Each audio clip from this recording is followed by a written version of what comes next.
pourquoi l'Union africaine, par exemple, n'est pas financée. Je voudrais comprendre. Hein. Je ne sais pas répondre à cette question. Est-ce que l'argent, enfin éclairez-moi, parce que est-ce que c'est parce que c'est les affaires, c'est l'argent que les États financent, et quand c'est la politique, on ne finance pas. Je voudrais intervenir juste un petit moment. Je pense qu'il en a fait un débat à Abidjan. Hein, parce qu'au début, l'Union africaine avait une subvention par l'Union européenne.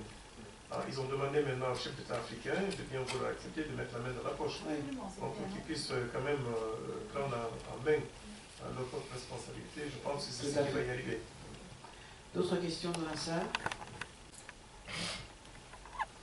Ça aujourd'hui, dans les grands contrats d'investissement, il y a cette volonté d'introduire ce qu'on appelle des normes de développement durable par la voie contractuelle, qui n'est pas par la voie institutionnelle. Mais ça reste encore ce qu'on appelle la compétence territoriale des États. Ce type de contrat quasi développement durable a un sens particulier. Le reste, ce sont des déclarations politiques et pour se faire annoncer, pour être sincère, mais bon. Dans le minier, il faut observer qu'on a beaucoup de codes miniers en Afrique. Il y a une évolution vers, bien sûr, des études d'impact environnemental et social beaucoup plus approfondies. Une production dans beaucoup notamment dans le dernier code de la Guinée, il y a tout un chapitre, enfin on a négocié en décembre, jusqu'au mois de décembre avec votre gouvernement, sur toutes ces histoires de normes internationales à respecter, etc. etc. Et ensuite, mais ça c'est au niveau national, parce que chaque pays adopte son code minier ou sa loi minière. En revanche, et là, chez vous, là, CEMAC, vous ne l'avez pas fait, alors que l'UEMOA l'a fait. Il y a quand même un code minier qui est communautaire, c'est-à-dire qui comprend, enfin l'UEMOA, à l'occurrence, ça c'est en dehors de WADA, hein, donc il ne faut pas confondre bien sûr avec le WADA. C'est au niveau du UEMOA, et vous avez des normes qui sont en matière notamment de développement durable. Il y a un nouveau code en projet actuellement au niveau de l'UEMOA, un code minier, qui renforce notamment, enfin le projet, enfin, ce qui sera adopté on verra, renforce justement ces discussions de développement durable. Je dis vous le CEMAC parce que Cameroun, qui fait partie du CEMAC, n'a pas, enfin le CEMAC n'a pas un code minier qui s'impose à tous les membres du CEMAC, alors que l'UEMA l'a fait. Voilà. Donc pour répondre à votre question de développement durable. Ensuite, vous avez bien sûr que beaucoup de pays dits minières, comme la Guinée encore une fois, sont membres d'organismes internationaux dans ce domaine-là, comme l'organisation de transparence minière, et donc il y a certaines règles qui sont respectées dans ces pays-là. Donc le développement durable existe, et existe bien. Merci bien. Dans un premier temps, que vous m'éclairiez un peu sur la différence entre et l'application réelle entre la clause compromissoire et le compromis, d'une part, et dans un second temps, si on se réfère au développement durable avec le principe pollueur-payeur, quel peut être le retournement de l'OADA? Qui décide qu'en cas de dispute, on ira à l'arbitrage. La particularité de cette clause compromissoire en droit international, et c'est la règle dans tous les pays du monde qui pratiquent l'arbitrage international, la règle c'est que même si le contrat est nul, la clause compromissoire survit. Voilà.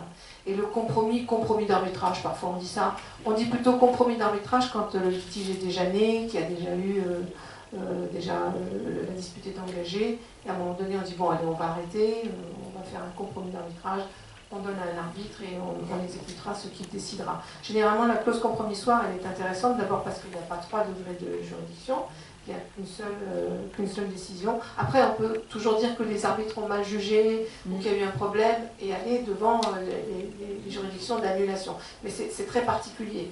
Donc il n'y a pas plusieurs degrés de juridiction, donc normalement ça va plus vite, et on renonce au recours. Et en plus, généralement, dans la clause compromissoire, toutes les parties acceptent de respecter la sentence. Voilà. Et dans le cadre des pollueurs-payeurs, pourquoi la dimension d'intervention de l'OADA ne serait-elle pas possible? Le fait est que le principe pollueur-payeur, c'est un principe de droit à la limite international de l'environnement, et qu'on n'est pas en droit dans le droit des affaires. Alors c'est complètement différent. Et quand bien même c'est un principe de droit international de l'environnement, qui a une juridicité qui se limite à la volonté des États, la façon l'État veut l'appliquer. Donc ça existe au droit international, ça existe au niveau européen, et ça doit exister au niveau des États, mais là, on se heurte à ce qu'on appelle la nation. Merci beaucoup. Je suis désolée. Une dernière, toute petite, s'il vous plaît. Les actes uniformes et un système de prévention des difficultés des entreprises. Si oui, comment y faire recours? Sinon, pourquoi? Eh bien, c'est fini pour la route. Une voix forte, visiblement pas. Non, oui, effectivement, il y a un système de prévention de difficultés dans un des actes uniformes qui est justement difficultés d'entreprise, qui s'appelle Concordat. Donc c'est un système qui cherche, qui permet des solutions en fait, de trouver en fait des solutions avec ses créanciers, lorsque la procédure déjà de redressement est engagée, de difficulté est engagée, de trouver une solution. Et une fois qu'on a trouvé une solution à l'aide, bien sûr un petit peu aussi de tribunal, c'est ensuite de homologuer, enfin d'avoir de la force judiciaire de cette décision qui sera prise ou cet accord qui sera fait avec les créanciers. Voilà, donc il y a un tel système qui était sensiblement amélioré, je crois c'est 2015 quand il y a eu la dernière réforme de cet acte uniforme, signé à Ouagadougou en 2015 de mémoire, et donc voilà, ça, il y a des dispositions très très particulières et très précises. Merci. Victor Kingé, le mot de la fin. Oui, merci. Il y en a qui ne se sont pas laissés berner ou bien entraîner par cette belle mélodie de l'Ouada. Nous allons clôturer. Et sur ce, je tiens d'abord à vous remercier d'avoir été très actifs pendant ces échanges-là. Je crois fortement que le potentiel, vous l'avez capté, il a été peut-être à la hauteur et sincèrement, il a essayé de vous apporter une certaine connaissance, étant donné qu'il est resté des mots majeurs que j'ai traduits en notre faculté de vaincre l'ignorance de la connaissance et l'ignorance du savoir, et nous venons encore de le constater. Je pense que tous ceux qui sont restés jusque-là, certains sont dehors, ont pu apprendre au moins ce que signifient les lettres du mot OHADA. O-H-A-D-A. Bien, c'est l'Organisation pour l'harmonisation des droits des affaires en Afrique. Très bien. Comme elle a répondu, je vais donc inviter une personne que vous n'avez peut-être pas vue de toute la journée, à moins que vous l'ayez aperçue. Il ne s'agit que de Princesse Altermate. Mohamed.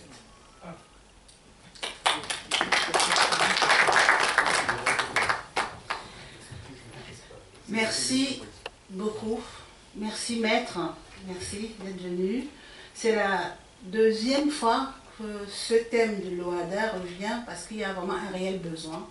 Donc tous les ans, il y aura des questions, il y aura aussi toujours les intervenants qui maîtrisent ce sujet. Merci à toutes les délégations qui sont restées jusqu'au bout. Le parrain m'a chargé de présenter ses excuses. Il devait venir, mais il a été empêché. Donc on se verra demain pour la remise des GIFADOR qui on donne tous les ans aux entrepreneurs, aux personnalités, aux hommes et aux femmes qui promeuvent le continent africain au niveau national et international. Nous sommes là avec cette organisation, nous sommes ici et nous travaillons en harmonie, en synergie avec d'autres associations, avec des personnes physiques, avec des entrepreneurs. Et je vous invite à venir rejoindre cette organisation qui, on ne peut pas dire que nous avons tout le savoir ou bien nous maîtrisons tout le savoir, mais le peu que nous pouvons vous apporter avec vous, parce que c'est un partage, c'est toujours un réel plaisir. Merci aux partenaires, à M. Simonet, aux partenaires fidèles, parce qu'il n'y en a pas beaucoup, et à les partenaires fidèles. Et comme toute organisation, nous avons besoin de dons, nous vivons de ça.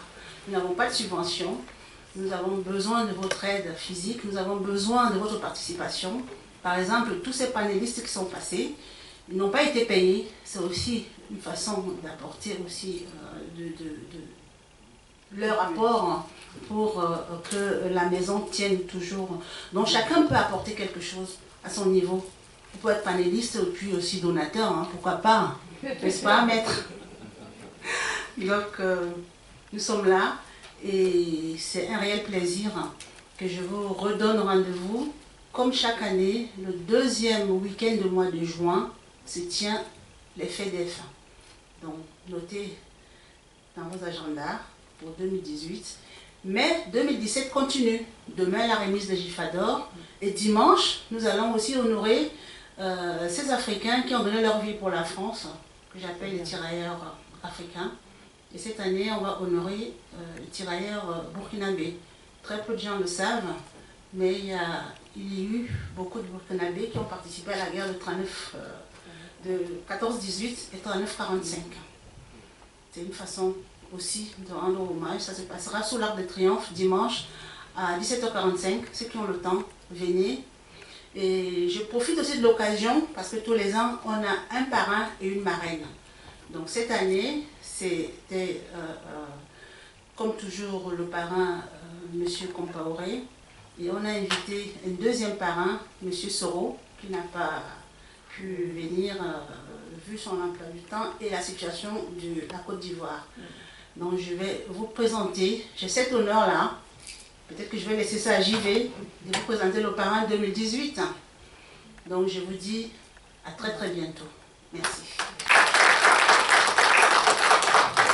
Un dernier mot, je dis toujours que c'est moi qui suis devant, mais derrière moi il y a vraiment une équipe formidable. Et si GIFA fonctionne, c'est parce que cette équipe est là. J'ai une chance énorme d'avoir cette équipe, donc je vais vous demander de les applaudir. Claire, tu viens nous retrouver. Patricia, tu viens nous retrouver. Alors, c'est l'équipe Laure, qui est encore là. Kaïdje, tu viens nous retrouver. Angelis, tu viens nous retrouver. Angelis, qui est la présidente de l'antenne GIFA Côte d'Ivoire, qu'on va donner 2 minutes pour nous donner sa vision de GIFA Côte d'Ivoire. Et la présidente de la commission événementielle, que je demande d'applaudir. Un grand merci. Et on a été vraiment ravis d'écouter tout ce que nous avons appris ici. Nous vous attendons demain, et surtout pour ceux qui n'ont pas encore payé, venez. Soyez les bienvenus. On vous souhaite invite. Il n'a pas pu se déplacer, il présente toutes ses excuses à tous les panélistes et tout le public, et il sera avec nous, s'il plaît à Dieu, au mois de juillet. Voilà. Alors le GIFA, l'antenne Côte d'Ivoire, c'est un nouveau bébé qui a été mis en place par la volonté de Princesse et toute l'équipe du GIFA. Tout ce que je peux vous dire, c'est que apprêtez-vous à venir en Côte d'Ivoire pour le prochain forum qui aura lieu. Et voilà, il aura de belles perspectives, un grand réseau qui va se mettre en route, d'Ivoiriens et d'hommes d'affaires ivoiriens. Et donc, pour le prochain forum, vous serez invité en Côte d'Ivoire. Voilà, merci d'être là. On dit toujours le meilleur pour la fin. J'aimerais vraiment qu'on applaudisse Maître Castellane, qui est toujours là et qui accepte toujours nos invitations. Merci Maître. Demain au Salon Hoche à 19h. Donc venez un peu plus tôt. Je laisse le soin, on donne à César ce qui est à César, n'est-ce pas? Monsieur le coordinateur du plan 7. Merci. Merci, on ne va pas dire que c'est un mariage et puis on ne va pas se quitter, on va rester ensemble longtemps, je veux bien, si vous le voulez aussi, mais vous êtes déjà là et demain aussi vous serez là. Après-demain, je compte sur vous. Alors dites-moi quand est-ce que je ne peux pas compter sur vous? Personne n'a rien dit. Vous êtes les bienvenus, restez les bienvenus et revenez toujours. Merci.